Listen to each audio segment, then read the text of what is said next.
Well, back to one of our top stories, that incipient U-turn by the government over plans to cut child benefit for high-rate taxpayers. And it's certainly got the Twitter sphere going. Here's a selection of what you've been saying. Wonder Bee Woman tweeted, "I pay the tax, why shouldn't I have a bit back?" And when I asked property guru Kirsty Allsop if she thought top-rate taxpayers should get child benefit, she said, "No, they shouldn't. Our welfare state is a safety net, not a piggy bank. If we all jump off the tightrope, the net will break." Well, do keep those tweets coming. You can find me on Twitter at Cathy Newman, and you can also join the debate at #ChildBenefit. Well, joining me now in the studio is Alison Garnham, Chief Executive of the Child Poverty Action Group, which is launching a campaign against the government's plans to cap child benefit, and from Westminster by the Conservative MP Claire Perry. Well, Alison Garnham, I don't think I can put it any better than a tweet I've just got from Paul Stott, who says, "Why should Samantha Cameron's family get the same as a working-class family in Hackney?" Because it works. Child benefit is the simplest benefit in our tax and social security system. We have it in common with the whole of Europe. Every country has either a child tax allowance or a child allowance, with the exception of Italy. We've had one since 1796. It's the only recognition in our tax and benefit system of the additional cost of having children. Now, all families with children face those extra costs. It doesn't make sense to say that certain groups don't.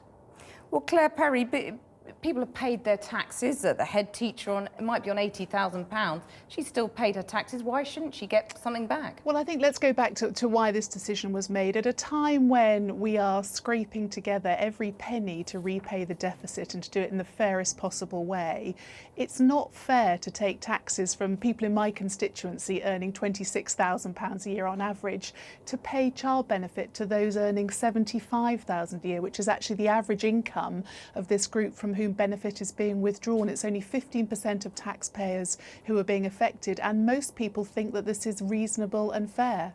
But you're squeezing the squeezed middle as well, aren't you? I mean, £43,000, if you're living in London, you're paying childcare.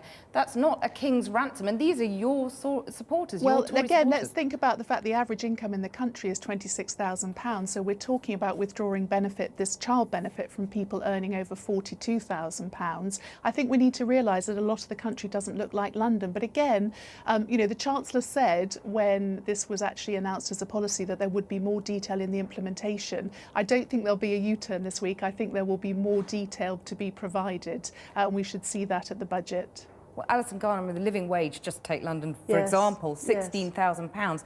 You don't need this, do you? Well, low-income taxpayers pay tax for all sorts of things that better-off people use, like health and education. So I think that's a bit of a silly argument, actually. The important thing about child benefit is that if you take it away, even from higher earners, you're saying we're only going to tax families with children.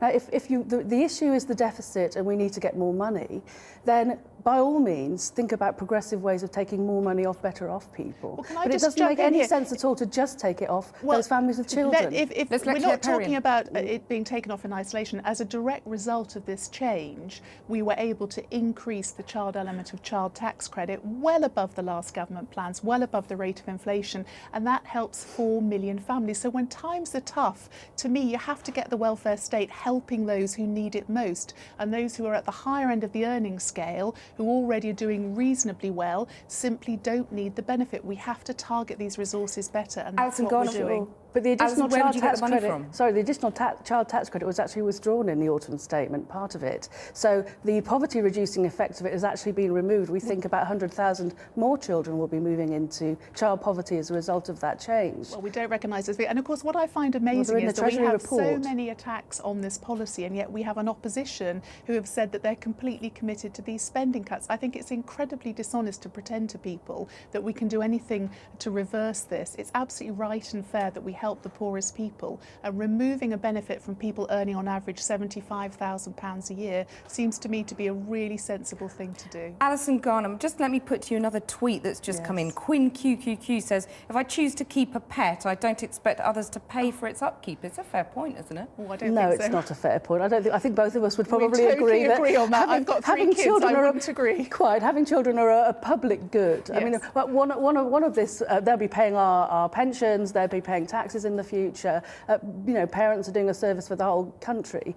One of the big problems with this clawback that's being proposed is that it will create perverse working disincentives for families. So there'll be a kind of a cliff edge that people face where actually earning more won't be in their interest. Now, child benefit at the moment is the only bit of our social security system that creates really clear incentives to work. It's not withdrawn when you improve your circumstances. Let me put the fairness point to you. A single mum earning £43,000 loses the benefit. A couple on £80,000 keeps it. And on that point, a tweet that's just come in, carbonised. I'm very angry that working single parents could be so much worse off than a working couple. Could you respond Well, to I that? think that's right. I think this is one of the problems that we've got to look at in the implementation. It was done because the last thing we needed to create was another benefit delivery mechanism that became very complicated. So it was hung on the tax system. But you're absolutely right. There is this anomaly now with one versus two working incomes. I would personally really have liked to have done something around transferable tax allowances for married or committed couples.